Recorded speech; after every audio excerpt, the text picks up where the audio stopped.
Hi guys, in this video we'll be looking at leadership skills. Okay, what are leadership skills? Now, these are essential components in placing executives within positions to make thoughtful decisions about their organization's mission and goals, and also properly allocate resources to achieve those directives. Okay, so that's it for leadership skills. Now we're going to move on to skills of a good leader, right? So first up, we have communication.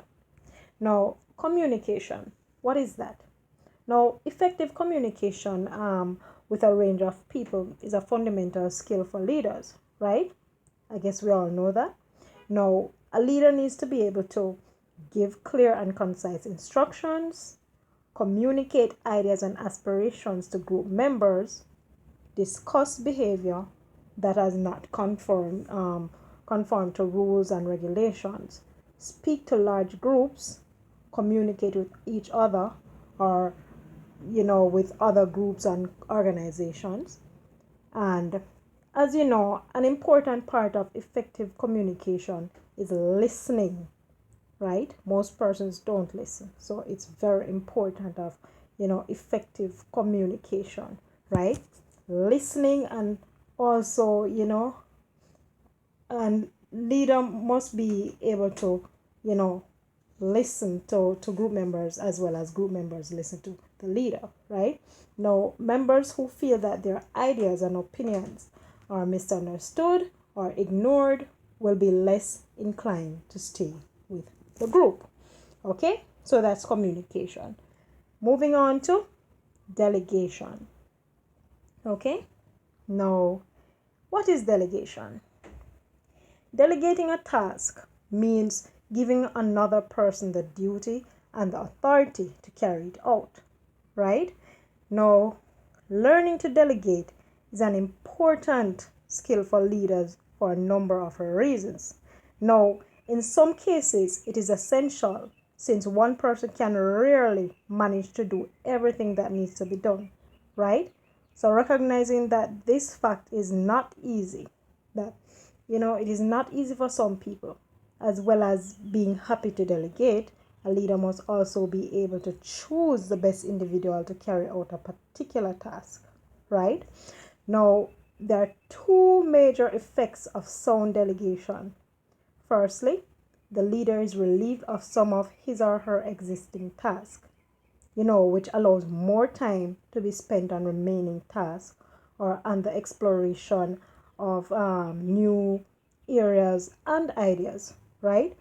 Secondly, the person who is delegated to a task experiences feeling of greater self-esteem and self-worth because the leader has recognized a particular skill or attribute within them that and trust that the task will be performed well, given that it was given to them to do, right? Okay, so that's delegation. Okay, moving on to organization. What is this? Okay, organization. A leader needs to have an overall view of what needs to be achieved and how this can be best done, right? Now, a leader has to manage the time he or she has, and also the time other people need to devote to different tasks, right?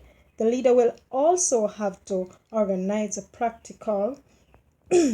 practicality of the group's activities, either directly or by delegating this responsibility to another person, right? So that's organization.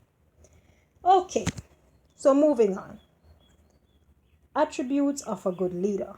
Now, attributes and skills are two different things. Now, attributes of a good leader. First off, we have sound decision making. What is that? Simply put, a leader who is able to make good decisions based on accurate assessments of different situations will earn the trust and respect of group members, right? Okay, so that's sound decision. So the next one up is knowledge and experience. Okay, a leader who has, a high degree of knowledge about the particular area which is the focus of the group's activity, or a good deal of experience in it, will command respect among members. Okay, so knowledge and experience will help them to, garner respect, right, from group members. Okay, so those are the attributes. I didn't put much, it's only two. Okay, so next up we'll be looking at interaction and between groups, right? So interaction within and between groups, right?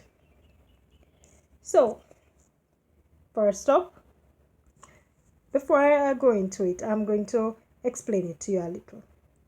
Examining group dynamics, right, which involves the interaction between members of a group, right, and between different groups, help us to understand how groups work. So first up, we have cooperation. What is that? Cooperation. Cooperation occurs when, people sense that more will be achieved with, cooperation than without it. Now, cooperation is most needed when a group is facing a particular challenge or striving for a specific goal. Now, group members are encouraged and motivated to work together, by the leader especially, and by one another, right? Now, competition between groups can be, can be one challenge that stimulates greater and closer cooperation within a group. Now, for example, a sports team practices team skills and concentrates on working well as a unit, as they prepare to play another team, right? So that's cooperation. Now, cooperation also happens between groups when they see that they share a particular goal or aim and recognize that more will be achieved through them working together, right? All right, so that's cooperation. Next up, we'll have compromise. Now, a lot of persons don't know to compromise, and that's very important. Now, compromisation even works in relationships, right? Very important thing within in dealing with people. Now, in seeking compromise, human beings are, able to balance their own drive for gratification. For example, getting what they want, right? Now, with the factors that are working to deny this, compromise is essentially a process of bargaining that seeks to find a solution that is acceptable to all parties, right? Now, the resulting solution is not necessarily the one a particular party wants, but it is understood that accepting it allows for progress. So that is compromise, okay, or compromisation. Okay, so moving on, competition. Now, competition is very important, right? How so? Competition between members within a group is often a source of, enjoyment and a means of improving skills and performance, right? I hope you guys agree with me. Now, individual members constantly strive to achieve their personal best. Now, and to also perform whatever task or function they have to the best of their ability. Now, competition between groups sees the skills and abilities of individuals or members being put in the test, right? Now, such competition also highlights a need for cooperation between members who are working as a team. Okay? So that's competition. So next up we have conflict. Okay, how does conflict come in here? All right, we're going to look at conflict now. Now, conflict Conflict in the context of a social group can also also arise simply because there's a clash of personalities, right? Now, it can be between certain group members or anyone within the group, right? Now, in some cases, the conflict may arise because of a difference of opinion regarding a goal or objective, or a dispute about how that goal will be best achieved. Now, few people really enjoy conflict. Yes, like myself, I really don't enjoy conflict, but I heard it was healthy. Okay, now few people really enjoy it, right? But it is an important part of life that needs to be recognized and dealt with, right? Now, conflict resolution requires a number of attitudes and skills, including the recognition of one's own contribution to the conflict.